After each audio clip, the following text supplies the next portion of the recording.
You wish Nightreign was a little more random? This new mod gives us our first look at what that could look like.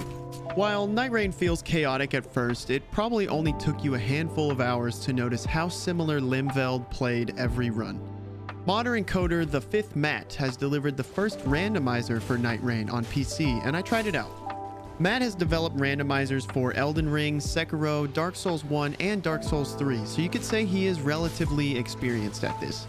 As far as I know, Matt was also the first one to publish the map seed data. If you're unaware, Nightreign has 320 possible map seeds, depending on your selection of boss and if there is a shifting earth modifier active. Each boss has 20 possible combinations without a modifier, and 5 for each shifting earth, bringing it to 40 map seeds per boss. With this and a quick glance at your map during a run, you could see exactly which bosses you're going up against. I knew the game wasn't super random, but this perspective is a little eye-opening. The randomizer can bring some of this illusion back. But how random is the randomizer?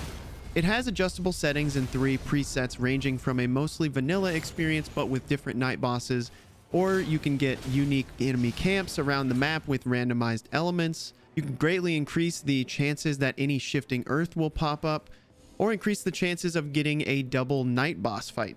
You can also randomize the circle timing and the first circle size. The basic layout of the map will remain the same. Like the castle will still be in the middle, Everjails and churches are in the same spots, and all the enemy camps that you've grown familiar with will still have the same enemies that you're expecting. And for these reasons, my first few runs with the randomizer felt almost exactly like a normal run. I could tell things were different, like I ran through a red main night camp that had Deathblight as the element, but ultimately, the biggest surprise is finding out which night bosses you get instead of the static pool of choices within each boss playlist. Like I did a Fissure in the Fog run to fight Caligo, and the bosses were Battlefield Commander on night 1 and Great Worm on night 2, which are not usually in the playlist to fight Caligo. I think the familiarity and recognizability of the map can be seen as a strength when you're new to the game, but if you play long enough, it comes to a point where you wish for a lot more variety. Not knowing what's around the corner is pretty much a staple of most roguelikes, and Nightreign has almost none of that. I'm hopeful that this tool will continue to evolve, and maybe we can get some map layout and enemy changes that really randomize things. Last note on installation, it's relatively straightforward following Matt's written instructions on the Nexus mod page, or the README file that comes with the download.